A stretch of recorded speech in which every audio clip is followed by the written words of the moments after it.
And now let's quickly check in with KRQE News 13 anchor Elizabeth Alvarez, who has this morning's headlines. Hi, Elizabeth. Hey, Elizabeth. Good morning. Hope you guys are having a wonderful Wednesday, ladies. Happy Wednesday to you at home. We begin this morning talking about how it's been 2 weeks since 15-year-old Jose Angel was hit and killed by an Amtrak train in Bernalillo. And now Bernalillo's mayor and police chief have an idea of how to prevent such a thing from ever happening again. They want to build a 4-foot fence running along the tracks for 2.5 miles. So the town is asking the state legislature for $250,000 for that. The police chief says that it is well worth the money.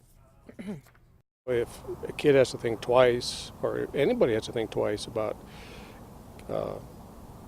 climbing over a fence to play on the track, basically, or to go from one side to the other, it might just prevent them from doing that.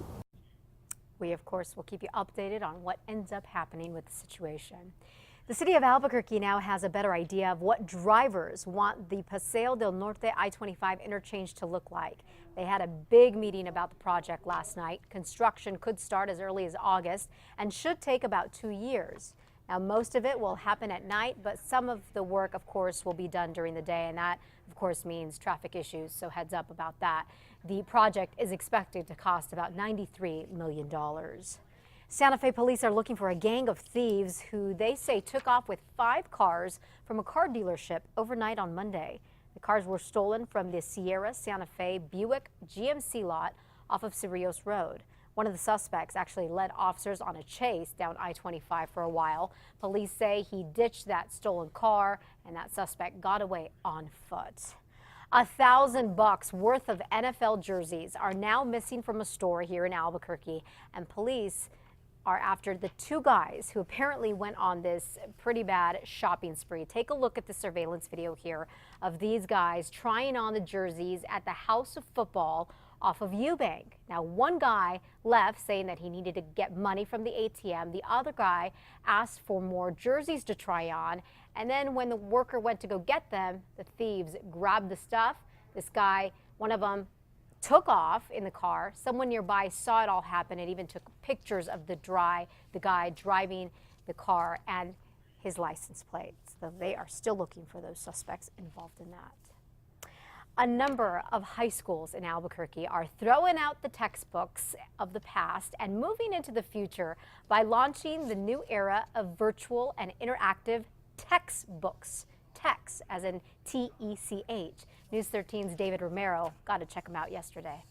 Paper textbooks may soon be going away. I've been in education a long time and seen a lot of changes, and I think this is, where education is going at all levels, and we need to be on that cutting edge. They're called tech books instead of textbooks. Students will be doing their learning in front of a computer screen. APS has partnered up with Discovery Education, the same people associated with the Discovery Channel, which is known for some educational programming.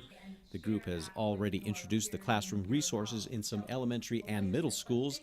That's now set to come to Albuquerque high schools beginning next year. I think today we just can't afford to ignore the new technology, and our students are connected in every which way you can think of with technology, and we have to get on board and use it so we can connect and enhance their learning. 34 students and teachers, all from regular and alternative high schools under APS, met on Tuesday morning to learn the new programs. This modern way of learning can have students follow along with live interactions like the NASA Mars rover, or learn real-time historical events like presidential elections. Well, it's going to be a lot faster, and things are going to be like when something happens, you're going to know about it, and like everything's going to be to date instead of having a textbook from 5 years ago and using it now when it's a completely different president or something.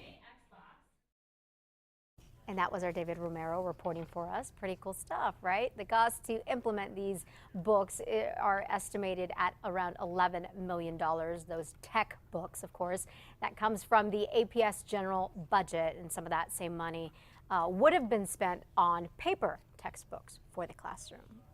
Lastly, the 19th ranked men's Lobos hit the hardwood tonight. They take on the Fresno State Bulldogs tonight in California. The game is scheduled for an 8 p.m. tip-off our time, and it is not televised. So that's why you got to stay tuned to Casa Fox or KRQE for the very latest on whether or not the Lobos win this game.